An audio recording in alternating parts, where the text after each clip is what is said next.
This is Sourmia Budak since 92 in the love. അരുമക്കിടാങ്ങൾ തൻ ആനന്ദം കാൺകയാൽ അഴകിക്കു ചിത്തം നിറഞ്ഞുപോയി. കുലമുത്തു വെട്ടി പഴുപ്പിച്ചെടുക്കുവാൻ മലയനുമുള്ളിൽ തിടുക്കമായി. വരികൾ ചങ്ങമ്പുഴയുടെ വാഴക്കുലയിൽ നിന്നും നിങ്ങൾക്ക് വേണ്ടി കടം വാങ്ങിച്ചത്. സിനിമയിൽ ആരെങ്കിലും കരയണത് കണ്ടാലേ കൂടെ കമ്പനിക്ക് കരയണ നമ്മുടെ മുന്നില് ഈ മഴയത്ത് പക്കോട കഴിക്കാൻ നല്ല രസമായിരിക്കുമെന്ന് പരസ്യം കാണിച്ച് കൊതിപ്പിച്ചിരിക്കുന്ന നേരത്ത് കായിലും മുളകിലും മുട്ടയിലും ബജ്ജി ഉണ്ടാക്കിയതും നല്ല എരിവുള്ള ചമ്മന്തിയും കൂടെ ഒരു പ്ലേറ്റിലാക്കി നല്ല കടുപ്പത്തിലും മധുരത്തിലും ഒരു ഗ്ലാസ് കട്ടൻ ചായയും കൂടെ കൊണ്ടുവച്ചാല് അത് വേണ്ടാന്ന് വെക്കാൻ ആ കട്ടൻ ചായക്കാളും കടുപ്പം നമ്മുടെ മനസ്സിന് വേണം.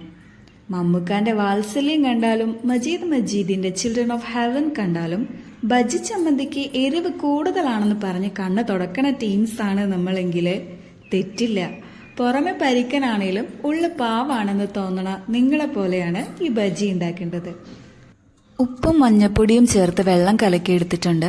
അതിലേക്ക് കായ് വളരെ കനം കുറച്ച് അരിഞ്ഞിടാം. കായ് ബജ്ജി ഒറ്റപ്പെട്ടു പോവാതിരിക്കാൻ മുട്ട ബജ്ജി ഉണ്ടാക്കുന്നുണ്ട്. കായ് അരിയുന്ന നേരത്താണ് മുട്ട പുഴുങ്ങാൻ വെച്ചിട്ടുള്ളത്. മാവിൽ അനുധാരികൾ കലർത്തി അതിൽ മുക്കി എണ്ണയിൽ വറുത്തു കോരിയെടുക്കുന്ന ഈ പലഹാരത്തിന് പലയിടത്തും പല പേരുകളാണ്. ബംഗാളിന്റെ സ്വകാര്യ അഹങ്കാരമായ ഫൂലൻ കെ പഖോറ വാഴക്കൂമ്പിന്റെ പൂക്കൾ കൊണ്ട് മാവിൽ മുക്കിയുണ്ടാക്കുന്ന ബജ്ജിയാണ്. ഒഡീഷയുടെ ഹോളി ആഘോഷങ്ങളിൽ പ്രധാനമാണ് ബജ്ക പഖോറ.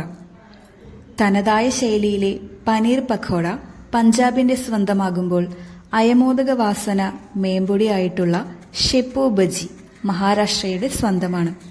നോർത്ത് ഇന്ത്യയിൽ പഖോഡ എന്നും സൗത്ത് ഇന്ത്യയിൽ ബജ്ജി എന്നും അറിയപ്പെടുന്ന ഈ പലഹാരത്തിന് മാവിന്റെയും മസാലയുടെയും ഏറ്റക്കുറച്ചിലുകളാണ് രുചിയുടെ അതിർവരമ്പ് നിശ്ചയിക്കുന്നത്. ബജ്ജി ഉണ്ടാക്കുമ്പോൾ തൊലി കളഞ്ഞോ തൊലി കളയാതെയോ കായ അരിഞ്ഞെടുക്കാം.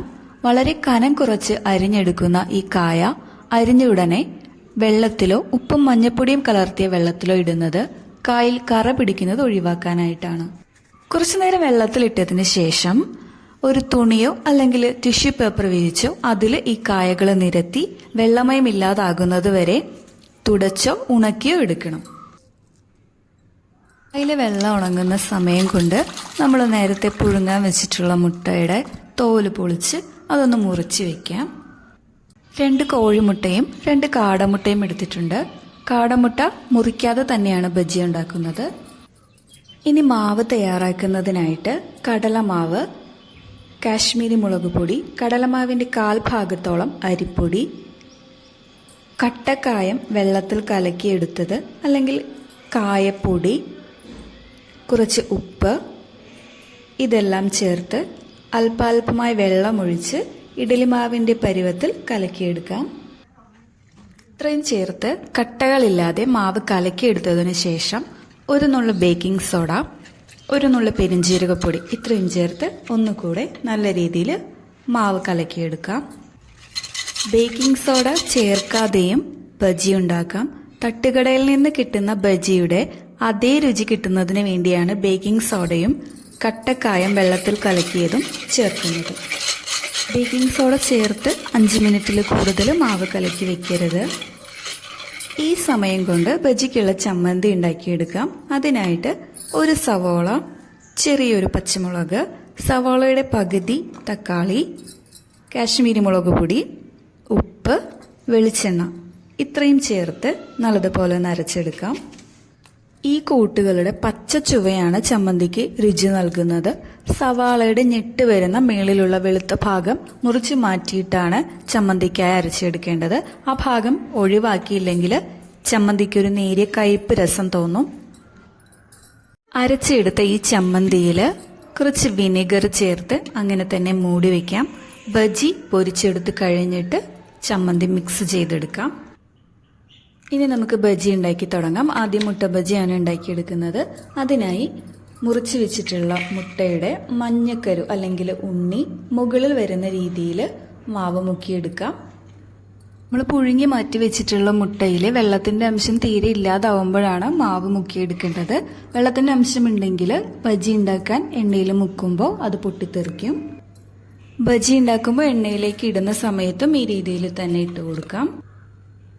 ഞാനിവിടെ വെളിച്ചെണ്ണയാണ് ബജി ഉണ്ടാക്കാൻ ഉപയോഗിക്കുന്നത്.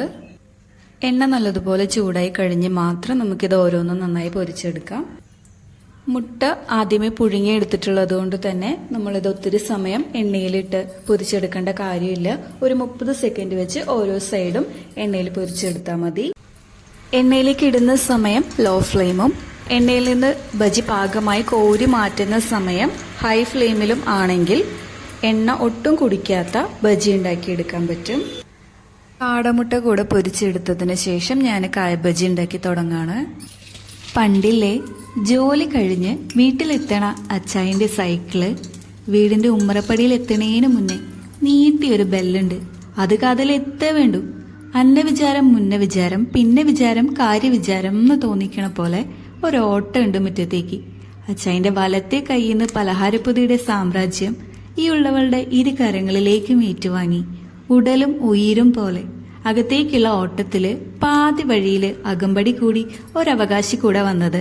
വാഴയിലയിൽ നിരത്തി പത്രത്താളിൽ പൊതിഞ്ഞ് ചാക്കനൂല് കെട്ടി പലഹാരപ്പൊതി ബട്ടർ പേപ്പറിൽ നിരത്തി പത്രത്താളിൽ പൊതിഞ്ഞ് റബ്ബർ ബാൻഡ് ഇട്ട് എൻ്റെ കയ്യിൽ കിട്ടിയ കാലത്താണ്. അപ്പോൾ മുതൽ എനിക്ക് അഷ്ടമത്തിൽ ശനിയും തുടങ്ങി. പലഹാരപ്പൊതി കൈമാറ്റ സ്ഥാനം ചോദ്യം ചെയ്ത് എൻ്റെ സാമ്രാജ്യം ഉടച്ചു വാർത്ത് ചെങ്കോലും കിരീടവും പിടിച്ചടക്കി 9ാം ഉത്സവത്തോടെ പുതിയ അവകാശി പട്ടാഭിഷേകം നടത്തി.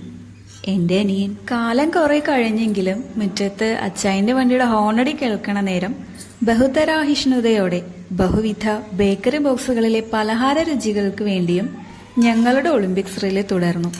ഏതവസരത്തിലും സൂക്ഷ്മ പരിശോധന ആവശ്യമാണെന്ന് ഓർമ്മപ്പെടുത്തുന്ന ഒരു ന്യായം, കുംഭന്യായം. അതും പറഞ്ഞ് കടുകിട വ്യത്യാസം വട്ടത്തിലും നീളത്തിലുമില്ലാതെ പങ്കുവച്ച പലഹാര പൊതികളുടെ ഓർമ്മകൾ. ഗതാനുഗതികത്വം കൊണ്ടാണോ ബടവാഗ്നിയായ കൊളസ്ട്രോൾ പേടിച്ചിട്ടാണോ എന്തോ ഇപ്പോഴൊക്കെ വീടെത്തുന്ന സമയങ്ങളിൽ എനിക്ക് വേണ്ടി മാത്രമായി പലഹാരങ്ങൾ മാറ്റിവെക്കാറുണ്ടവൻ.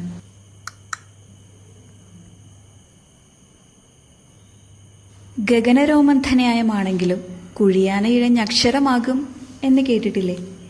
ഈ ഓർമ്മകളിൽ എവിടെയോ നീയുണ്ട്, ഞാനുണ്ട്, നമ്മളുണ്ട്. നിങ്ങളിലൊരു ഞാനുണ്ട്.